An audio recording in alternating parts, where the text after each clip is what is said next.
50 साल के एक पेशेंट हम लोग के पास आए। उनका कंप्लेन था कि 2 महीने से उनका फ़ीवर जा ही नहीं रहा है, बार-बार फ़ीवर आ जा रहा है और वो बहुत जगह इलाज कराए। दिल्ली में भी इलाज कराए, हरियाणा में भी इलाज कराए, धनबाद में जाकर कुछ दिन तक इलाज कराए। तो सबसे बड़ी बात थी कि हम लोग के पास चैलेंज था कि बीमारी को पकड़ना, क्योंकि जब तक बीमारी हम लोग पकड़ेंगे नहीं तब तक इलाज तो हो नहीं पाएगा। वही जो 2 महीने से इनका जैसे-तैसे इलाज चल रहा था, वही इलाज चलता।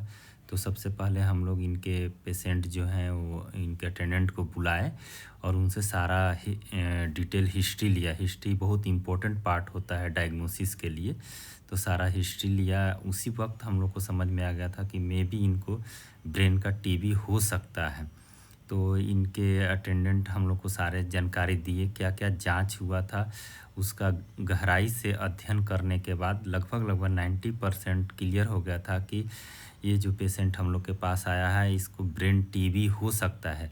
तो इसी के लाइन पे हम लोग आगे प्रोसीड कर रहे थे कि क्या-क्या आगे जाँच कराना हो सकता है और इनके मरीज़ के अटेंडेंट को ये भी समझाना रहता है कि कैसा बीमारी है और कैसे-कैसे दिक्कत आ सकती है। तो ब्रेन का टीबी वाले जितने भी मरीज़ होते हैं, उनका जो प्रोग्नोसिस होता है बहुत ही पुअर होता है और मोर्टेलिटी का ज़्यादा चांसेस रहता है। तो ये सब बातें बताना ज़रूरी हो जाता है पेशेंट के अटेंडेंट, ताकि कोई किसी तरह के अंधेरे में ना रहें और जो भी इनके आगे की उपचार या अम, उपचार किया जाए उसकी जानकारी इनको रहे। तो हम लोग इनका सबसे पहले एमआरआई ब्रेन कराएँगे, इनका सीटी स्कैन पहले से हो रखा है।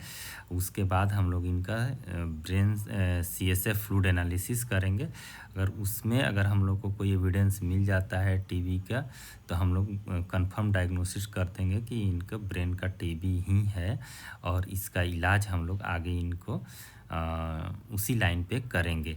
तो ये अभी तो इन्वेस्टिगेशन की बात रह गई है, लेकिन हम लोग अभी तक के जितने हिस्ट्री दिए हैं बहुत अच्छा ही हिस्ट्री हम लोग को दिए हैं। उस हिस्ट्री से प्रतीत होता है कि इस पेशेंट को 90% चांस है कि ब्रेन टीबी ही निकल कर आएगा।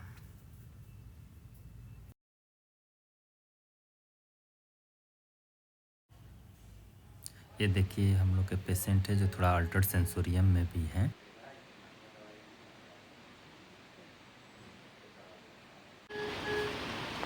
नाम बताइए। जोर से।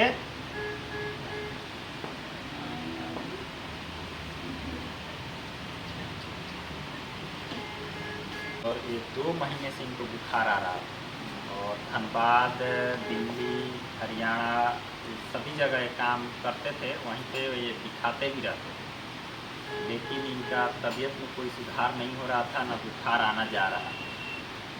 2 महीने बाद ये हम लोग के पास आए और इनका बीमारी हम लोग पकड़े और इनका ब्रेन का टीबी आया है बीमारी, जो कि बहुत ही खतरनाक होता है और 2 महीने में इनके ब्रेन को बहुत डैमेज कर चुका है। तो हम लोग इनको टीबी का दवाई स्टार्ट कर दिए हैं और ये इनका बुखार आना तो बंद हो गया है और इसका दवाई लगभग 1 साल तक चलता है।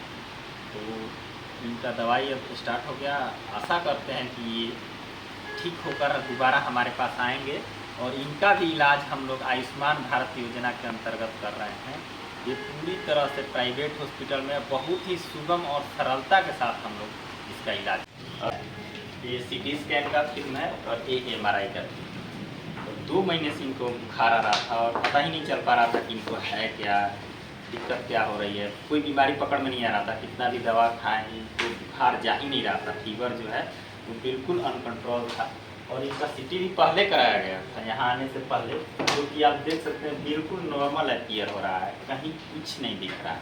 यहाँ आने के बाद हम लोग इनका एमआरआई कराएं और एमआरआई के साथ साथ रीढ़ की हड्डी से पानी, जो कि सीएसएफ एनालिसिस बोलते हैं, दोनों को कराया गया।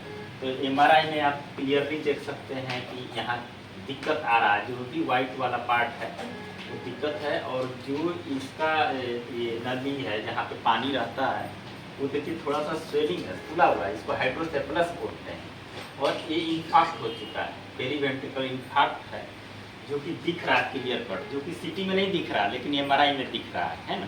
तो एमआरआई सीटी स्कैन से बड़ा जांच होता है, इसमें हम लोग कुछ पकड़े और साथ ही साथ जब हम लोग CSF एनालिसिस कराए तो उसमें टीबीएम का बिल्कुल क्लियर कट पिक्चर आया और उसी लाइन पे हम लोग उनका इलाज कर रहे हैं, वही पूरे आयुष्मान भारत योजना की तरफ से।